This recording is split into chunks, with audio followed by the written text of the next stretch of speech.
Chechen girl fled from her family due to domestic violence, and her relatives are attempting to bring her back. They're being assisted by Chechen officials, while the police in Moscow are failing to protect the victim.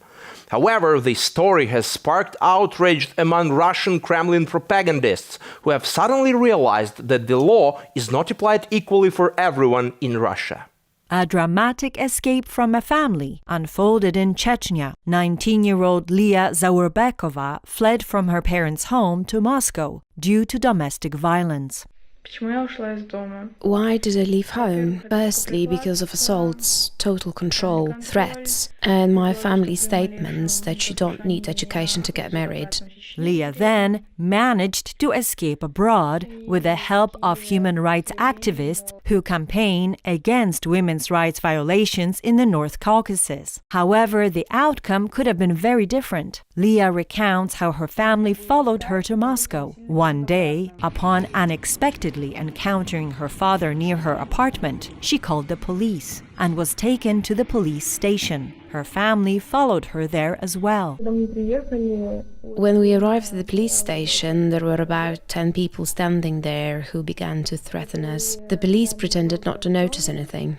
Leah's family stated their intention to continue searching for her abroad, involving representatives of the Chechen diaspora in different countries. Leah's father, Beslan Zaurbekov, said that Chechnya has its own rules and believes his daughter should be punished for having a relationship with a non-Muslim.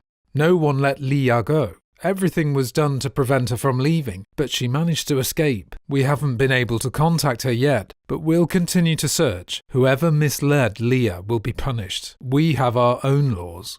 Adam Delimkhanov, a deputy of the Russian State Duma, declared his intention to participate in the forced return of the girl to her family from which she had escaped. Additionally, the ombudsman of Chechnya, Mansur Soltayev, referred to the human rights activists who helped Leah leave Russia as swindlers and kidnappers.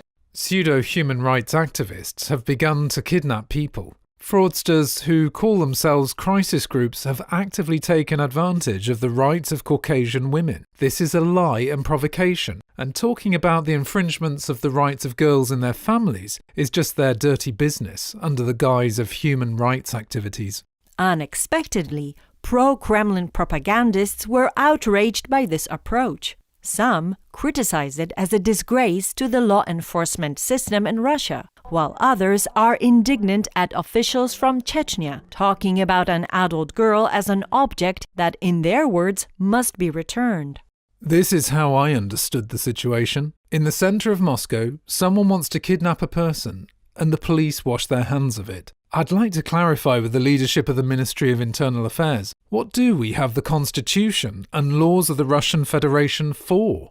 Leah's story is far from unique. A year ago, another girl, Seda Suleimanova, also fled from Chechnya. On August the 23rd, Seda was detained in St. Petersburg by local police and was handed over to Chechen law enforcement officers. That day, she was taken back to Chechnya, and it was the last time she was seen. The problem is that she didn't realize how serious the threat was. She was sure that her family didn't have such connections, such influence, or enough money to continue hunting her for so many months.